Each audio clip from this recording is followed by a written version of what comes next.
रहीम अस्सलाम वालेकुम गाइस, आप देख रहे हैं मैथ टिप्स। आज की इस वीडियो में 9th क्लास की फ़िज़िक्स के यूनिट नंबर 1 के न्यूमेरिकल्स हम लोग डिस्कस करेंगे। लास्ट वीडियो में हमने 1.1 से 1.4 पहले 4 न्यूमेरिकल्स डिस्कस किए थे। स्टार्ट करते हैं आज प्रॉब्लम नंबर 1.5 से। प्रॉब्लम नंबर 1.5 है हमारे पास, write the following quantities in standard form. इन्हें स्टैंडर्ड फॉर्म में लिखें। स्टैंडर्ड फॉर्म में लिखने का मेथड वही है हमारे पास जो कि लास्ट टाइम साइंटिफिक नोटेशन में लिखने का मेथड था। साइंटिफिक नोटेशन और स्टैंडर्ड फॉर्म एक ही है, ठीक है।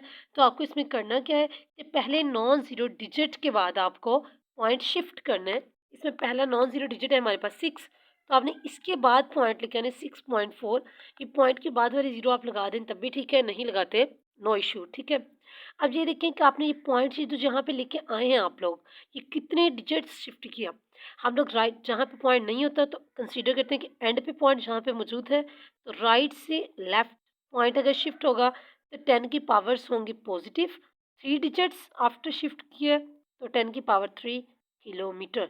अगर लेफ्ट से राइट पॉइंट शिफ्ट करें तो पावर होती है नेगेटिव, राइट से लेफ्ट तो पॉजिटिव। ये हमारे पास है 6400 किलोमीटर। मैंने पॉइंट इधर से इधर पहले नॉन जीरो डिजिट के बाद पॉइंट ले आई तो 10 की पावर 3 किलोमीटर। ये हमारी स्टैंडर्ड फॉर्म में आ गया। इसी तरह से इसे करेंगे। पहला नॉन जीरो डिजिट पूरी टर्म में कौन सा है? 3 जो है पहला नॉन जीरो डिजिट है। इसके बाद पॉइंट ले आएंगे 3.8, ठीक है। बाद वाली जीरो ना लिखें, कोई फ़र्क नहीं पड़ता। मल्टीप्लाई कितने डिजिट्स के बाद आप पॉइंट शिफ्ट करें, पॉइंट एंड पे कंसिडर करना है। यहाँ पे 1 2 3 4 5 mean 10 raise to power 5 kilometre. 5 digits के बाद हमने पॉइंट शिफ्ट किया। पार्ट नंबर सी है इसका हमारे पास, पहला नॉन जीरो डिजिट 3, इसके बाद पॉइंट लगा दें, ठीक है। ये 3.0 या जस्ट 3 लिख लें। Multiply 10 is raise to power, 10 की पावर कितनी है 1 2 3 4 5 6 7 8। अब इधर से आप 8 डिजिट के बाद यहाँ पे पॉइंट आपने शिफ्ट किया 10 रेज टू पावर 8 मीटर पर सेकेंड। ये हो गया हमारे पास। इसे आप जस्ट 3.0 लिख लें या 3 multiply 10 raise to power 8 metre पर सेकेंड। पार्ट नंबर डी है हमारे पास, सेकेंड्स इन अ डे। आपको बताना है एक डे में कितने सेकंड होते हैं। आप लिखोगे 1 डे इज इक्वल टू, ठीक है, 1 डे में कितने आवर्स होते हैं 24 आवर्स। सेकंड्स बनाने 1 आवर में कितने मिनट्स होते हैं 60 मिनट, तो 24 को 60 से मल्टीप्लाई कर दें। 1 मिनट में कितने सेकंड्स होते हैं, इतने मिनट्स हैं हमारे पास, ये मिनट्स हैं। और 1 मिनट में कितने सेकंड होते हैं 60 सेकंड्स। इन्हें आप मल्टीप्लाई कर लेंगे कैलकुलेटर से तो आपके पास इसका आंसर आ जाएगा 86400, ठीक है। ये सेकंड्स हो गए। अब इसे कन्वर्ट करना है सेकंड्स इन अ डे, ठीक है। एक डे में कितने सेकंड्स हैं, इसे स्टैंडर्ड फॉर्म में लिखें। स्टैंडर्ड फॉर्म का मतलब पहले नॉन जीरो डिजिट, इसके बाद आ जाएगा point 8.64 multiply 10 raise to power 10 कितने वो शिफ्ट किया है डिजिट्स के बाद 1 2 3 4 4 डिजिट्स के बाद पॉइंट इधर से शिफ्ट हो रहे हैं इधर 10 रेज टू पावर 4 सेकेंड। ये हो गया हमारा प्रॉब्लम नंबर 1.5 कंप्लीट सॉल्व। चलते हैं प्रॉब्लम नंबर 1.6 की तरफ। प्रॉब्लम नंबर 1.6 है हमारे पास, ऑन क्लोजिंग द जार्स ऑफ वर्नियर कैलिपर। कि एक वर्नियर कैलिपर है, उसके दोनों जार्स को अगर आप आपस में मिलाएं, जीरो ऑफ वर्नियर स्केल, कि जो वर्नियर स्केल का जीरो है is on the right to its main scale. Main scale के वो इस तरह से मूव होता हो तो वो मेन स्केल से राइट साइड पे आ गया है। सच दैट मेन स्केल जो वो फिक्स होते हैं, such that fourth division of vernier scale coincide with one of the main scale division. अगर आप लोगों ने वर्नियर कैलिपर्स का टॉपिक गौर से उसकी वर्किंग पढ़ी है तो उसमें हमें चेक करना होता है कि वर्नियर स्केल की कौन सी डिवीजन जो है मेन स्केल के जीरो से मैच हो रही है। तो यहाँ पे उन्होंने बताया कि फोर्थ डिवीजन जो है वर्नियर स्केल की वो मिल रही है one of the main scale division, वो सॉरी मेन स्केल की डिवीजन की जो बिल्कुल एग्जैक्ट मैच हो रही है। फाइंड इट जीरो एरर, इसमें जीरो एरर बताएं, जीरो करेक्शन बताएं। उसके लिए आपने क्या कर लेना, यहाँ पे मेन स्केल रीडिंग लेट करेंगे। हमारे पास जो मेन स्केल रीडिंग है 0.0 सेंटीमीटर, आप कहेंगे 0.0, ठीक है, सेंटीमीटर। ये हमारे पास मेन स्केल रीडिंग है। अब वर्नियर स्केल रीडिंग किस तरह से आती है कि आप देखें कि कौन सी डिवीजन जो है वो मैच हो रही है। फोर्थ डिवीजन में मैच हो रही है। जो भी डिवीजन मैच हो रही हो उस डिवीजन को वर्नियर कैलिपर के लीस्ट काउंट से, जो कि वर्नियर कैलिपर का लीस्ट काउंट सेंटीमीटर में होता है, हमारे पास 0.01 सेंटीमीटर।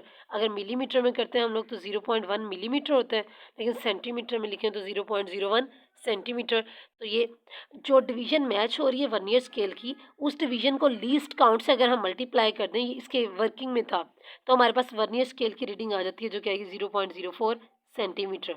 और हमारे पास जीरो एरर फाइंड करना है हमें, जीरो एरर। उन्होंने कहा जीरो एरर किस तरह से आता है, मेन स्केल रीडिंग प्लस कर दें उसमें आप वर्नियर स्केल रीडिंग, तो आपके पास इससे आ जाएगा 0 error. Main scale reading plus vernier scale reading, तो ये हो गया हमारे पास 0.0 सेंटीमीटर मेन स्केल रीडिंग, इसमें प्लस करें वर्नियर स्केल रीडिंग 0.04 सेंटीमीटर, तो ये हमारे पास आ जाएगा 0 एरर 0.04 सेंटीमीटर। ये हमारे पास क्या हो जाएगा, वर्नियर कैलिपर्स का 0 एरर।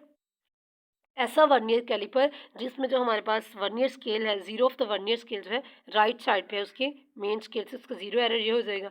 नेक्स्ट क्वेश्चन में पूछा गया 0 करेक्शन क्या होगा इसमें, तो आपने अगर पीछे गौर से चैप्टर पढ़ा है तो चैप्टर में ये 0 करेक्शन की डिफाइन थी। 0 correction is the negative of 0 error. 0 correction हमारे पास क्या है, 0 एरर का नेगेटिव, ठीक है, नेगेटिव ऑफ 0 एरर, जितना 0 एरर होगा उसका नेगेटिव ले लें तो वो आपका 0 करेक्शन हो जाएगा। अगर हमारे पास 0 एरर 0.04 सेंटीमीटर है तो 0 करेक्शन हो जाएगा -0.04 सेंटीमीटर। ये इसका हो गया आंसर। हमारे पास ये 0 error 0.04 centimetre and 0 correction -0.04 centimetre. ये हमारा प्रॉब्लम नंबर 1.6 सॉल्व हो चुके हैं। चलते हैं प्रॉब्लम नंबर 1.7 की तरफ। प्रॉब्लम 1.7 है हमारे पास, screw gauge has 50 divisions on circular scale, कि नंबर ऑफ डिविजन्स की तादाद ऑन सर्कुलर स्केल, कि सिक्री गेज के सर्कुलर स्केल पे हमारे पास डिविजन्स हैं 50, उनके 50 डिविजन्स हैं इसकी सर्कुलर स्केल पे, और पिच ऑफ सिक्री गेज अगर आपके पास है 0.5 millimetre. Find the least count, what is it's least count, तो फाइंड क्या करना है इसमें, least count of screw gauge वो फाइंड करना है।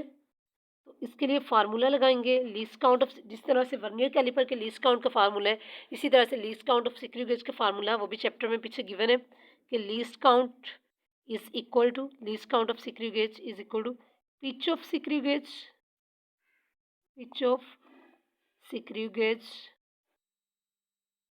Divided by number of divisions on circular scale. इसकी सर्कुलर स्केल पे डिविजन्स की तादाद कितनी है उसमें से डिवाइड कर दें तो हमारे पास लीस्ट काउंट आ जाएगा। कि pitch of screw gauge given है क्वेश्चन में 0.5 मिलीमीटर, नंबर ऑफ डिविजन्स वो भी गिवन है 50 है हमारे पास, 0.5 का 50 पे डिवाइड कर लेंगे तो हमारे पास आंसर आ जाएगा 0.01 मिलीमीटर। ठीक है, साइंटिफिक कैलकुलेटर से इसे डिवाइड कर लेना है, तो कंफ्यूज नहीं हो जाना कि बुक पे आंसर तो ये वाला नहीं है, उसमें तो एक 0 एक्स्ट्रा ये मिलीमीटर में है। इसे आप यहाँ तक कर लें तो भी आपका आंसर ठीक होगा, लेकिन आपको यह पता होना चाहिए 1 centimetre is equal to 10 millimetre. Centimetre में 10 मिलीमीटर्स होते हैं, तो मिलीमीटर से सेंटीमीटर बनाने के लिए क्या करेंगे हम लोग, 10 पे डिवाइड कर देंगे। इसे 10 पे डिवाइड करें तो आपके पास आंसर है वो सेंटीमीटर में आ जाएगा। इसका लीस्ट काउंट, कि least count of screw gauge हमारे पास हो गया 0.001 सेंटीमीटर। ठीक है, 0.01 मिलीमीटर, यहाँ तक ये भी ठीक है। या अगर आप ये स्टेप अगर सेंटीमीटर में कन्वर्ट करना चाहें सेम बुक वाला आपका आंसर आ जाएगा 0.001 सेंटीमीटर। तो ये हमारा प्रॉब्लम नंबर 1.7 कंप्लीट सॉल्व। चलते हैं प्रॉब्लम नंबर 1.8 की तरफ। ठीक है, प्रॉब्लम नंबर 1.8 है, विच of the following quantities have 3 significant figures, कि ये 4 हमारे पास जो क्वांटिटीज़ गिवन है इनमें बताना है कि इसमें 3 सिग्निफिकेंट फिगर्स हैं। तो सिग्निफिकेंट फिगर्स का पीछे रूल पढ़े थे हमने कि आज जितने भी हमारे पास नॉन ज़ीरो नंबर्स हैं वो सिग्निफिकेंट हैं, उनके दरमियान में जितनी ज़ीरोस लाई कर रही हैं वो भी सिग्निफिकेंट होंगी। तो इस लिहाज से इस वैल्यू के अंदर, इस क्वांटिटी के अंदर देखें आप कि कितने सिग्निफिकेंट फिगर्स हैं, 1 2 3 4 5 के जो नॉन ज़ीरो नंबर्स हैं वो तो सिग्निफिकेंट हैं, इनके दरमियान जो ज़ीरोस हैं वो भी सिग्निफिकेंट है। इसमें सिग्निफिकेंट नंबर्स हो गए 5। और इसमें अगर रूल्स देखें तो रूल में था कि जो किसी नंबर के जो लेफ़्ट पे ज़ीरोस लाई कर रहे होते हैं वो सिग्निफिकेंट नहीं होते। ठीक है, स्टार्ट में लेफ़्ट पे जो होते हैं, तो इस तरह से ये ज़ीरो सिग्निफिकेंट नहीं होंगे। सिग्निफिकेंट में सिर्फ ये वाले 3 हो जाएंगे हमारे पास। नंबर सी में 5.05 मल्टीप्लाई 10⁻27 जो पावर्स हैं, जब सिग्निफिकेंट नंबर्स हम लोग काउंट करते हैं तो ये कंसीडर नहीं होती, ये नॉन ज़ीरो डिजिट्स और इनके दरम्यान में ज़ीरो आल जो है सिग्निफिकेंट होंगे। इसमें सिग्निफिकेंट फिगर्स की तादाद हो गई 3। इसमें चेक करें, और रूल के अकॉर्डिंग किसी नंबर की राइट साइड पे जो हमारे पास ज़ीरो लाई कर रहे होते हैं वो सारे जो हैं वो सिग्निफिकेंट होते हैं, जो लेफ़्ट साइड पे ज़ीरो होते हैं स्टार्ट में वो सिग्निफिकेंट नहीं होते। तो इसमें सिग्निफिकेंट फिगर्स की तादाद हो जाएगी 4। तो इस तरह से देखें, क्वेश्चन था which of the following quantities have 3 significant figure, quantity number B and quantity number C, mean B and C. ये 2 क्वांटिटीज़ हमारे पास ऐसी हैं जिसमें क्या है 3 सिग्निफिकेंट फिगर्स हैं हमारे पास, बाकी में 5, 4 वगैरह हैं। नेक्स्ट है प्रॉब्लम नंबर 1.9, उसमें भी ये what are the significant figures in the following measurements. बताएं कि जो मेजरमेंट्स है इसमें कितने सिग्निफिकेंट फिगर्स हैं। कि ये नॉन ज़ीरो नंबर्स ए वाले पार्ट में 1.009, ये नॉन ज़ीरो नंबर्स और इनके दरमियान में जो ज़ीरो लाई कर रहे हैं वो सारे सिग्निफिकेंट होंगे। तो इसमें सिग्निफिकेंट फिगर्स की तादाद होगी 1, 2, 3, 4। और इसमें जो लेफ्ट पे ज़ीरोस हैं वो सिग्निफिकेंट नहीं होंगे, तो इसमें सिग्निफिकेंट फिगर्स की तादाद हो जाएगी हमारे पास 1, 2, 3। इसमें जो पावर्स हैं उसे सिग्निफिकेंट फिगर्स में हम लोग काउंट नहीं करेंगे, तो सिग्निफिकेंट फिगर्स 3, 1, 2 एंड 3। और इसमें जो है 4 वो बिल्कुल क्लियर नज़र आ रहा है। ये हो गया हमारा प्रॉब्लम नंबर 1.9। चलते हैं प्रॉब्लम नंबर 1.10 की तरफ। प्रॉब्लम नंबर 1.10 है chocolate wrapper is 6.7 metre long, 7 centimetre long. Chocolate wrapper उसकी लेंथ कितनी गिवन है 6.7 centimetre and 5.4 centimetre wide. With हमारे पास गिवन है 5.4 centimetre. Calculate its area, area count करना है हमें, इसे कैलकुलेट करना है। तो इसके लिए आपको याद रखना है एरिया ऑफ रेक्टेंगल का फार्मूला क्या होता है। बिकॉज क्वेश्चन में गिवन है कि chocolate wrapper is this 6 centimetre 7 point long and this 5.4 centimetre wide. Area of rectangle formula होता है हमारे पास लेंथ मल्टीप्लाई विथ, ठीक है, या ब्रीथ कह रहे हैं कि लेंथ और ब्रीथ को मल्टीप्लाई करें तो हमारे पास एरिया ऑफ रेक्टेंगल आ जाता है। चॉकलेट रैपर रेक्टेंगुलर शेप में है जिसकी लेंथ और विथ हमारे पास चेंज है 6.7 सेंटीमीटर मल्टीप्लाई कर लें 5.4 सेंटीमीटर, तो इसका आंसर आ जाएगा 36.18 सेंटीमीटर स्क्वायर। अगर इसे राउंड ऑफ कर लें तो यही हमारे पास हो जाएगा 36 सेंटीमीटर स्क्वायर, जो कि इसका बुक के अकॉर्डिंग आंसर है। होपफुली गाइस आपके ये 10 न्यूमेरिकल्स चैप्टर नंबर 1 के क्लियर हो चुके होंगे, आपको इनकी समझ आई होगी। तो तब तक के लिए आप लोग नहीं मिलते हैं नेक्स्ट वीडियो में नेक्स्ट चैप्टर के न्यूमेरिकल्स के साथ। तब तक चैनल को सब्सक्राइब करें, वीडियो को लाइक करें। अगली वीडियो तक के लिए अल्लाह हाफिज़।